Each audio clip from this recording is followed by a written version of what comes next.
I talk about living life on autopilot. And one of the reasons that I mention it often is because, as I often say, if we aren't intentional about how we live our lives, life lives us.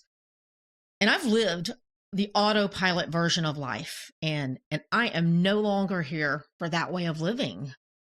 So I guess when I referenced going back 5 years ago was because at that point of leveling up on my commitment and handling of what I was putting my hand to, when that started, that shift within me, it started to bring clarity around the things that I was putting my hand to. And it didn't happen all at once, but as I moved forward with each step, it's like clarity came. And as I kept moving forward and making adjustments and tweaking things along the way, and I saw and I felt like all of these different avenues of my life and my work, they just all started coming together in this beautiful way. Things that I had been trying to figure out and make work for a long time felt like they just suddenly all converged. And honestly, it felt kind of miraculous. And as with most things, there continued to be and need tweaks and adjustments. But for the most part, the past several years have felt like this beautiful settling into a life that I was made for. Now, that doesn't mean that there hasn't been any challenges or times of stretching. That's a natural part of growing. So there's definitely been that. But even in the tension of growth, that has felt different. Even the hard places have felt like this pressing of something into a shape or space that it was designed for. Have you ever been working with some kind of gadget where you're trying to fit something into something and you question if it actually is going to fit in that because it does not appear to like it's going to fit in the hole or the space that you're trying to get it into.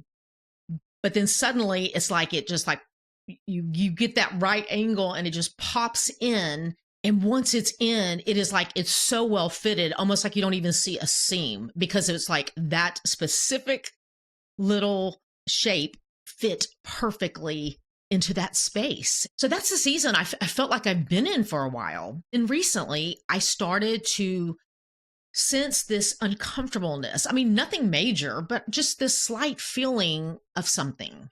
But then as the weeks passed, the whispers and the slight feelings felt more like nudges. And those nudges is what felt familiar. It was nudges that I was feeling to pull away and to get still and not just for a set aside time. That's commonplace during the day and the week that I love to do.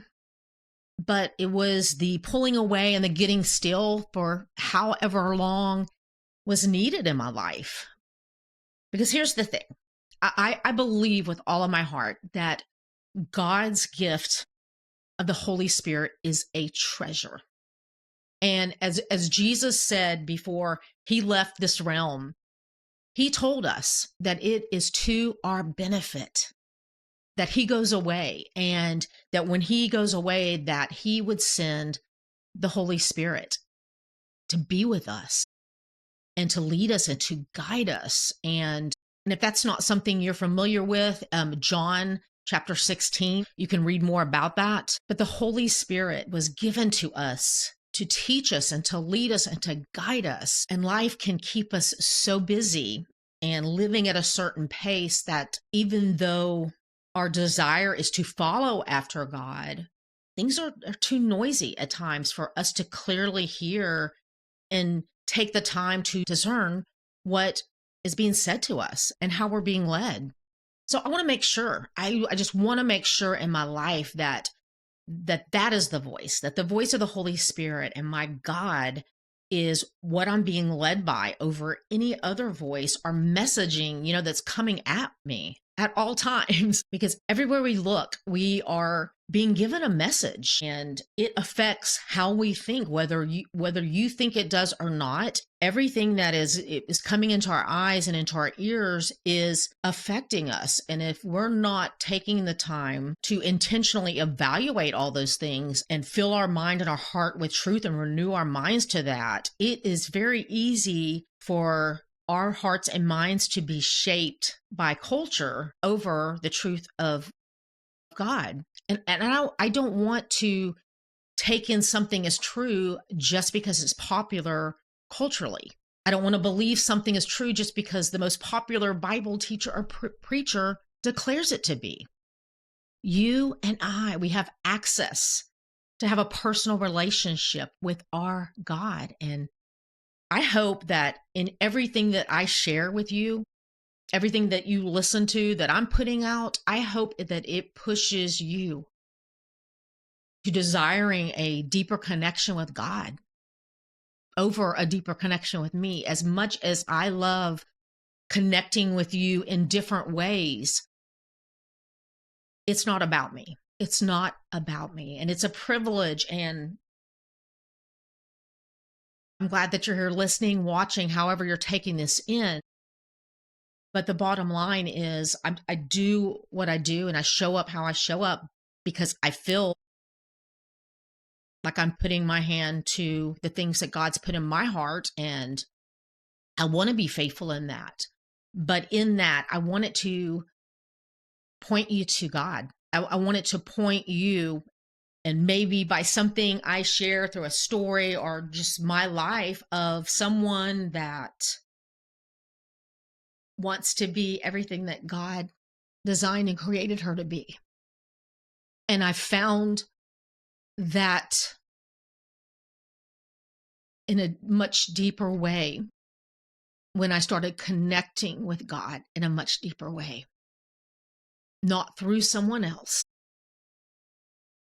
not through what someone else told me to be true, but experience it for myself by me showing up fully, just as I am, with the God that created me. It's in that space that you are awakened to all that He has for you.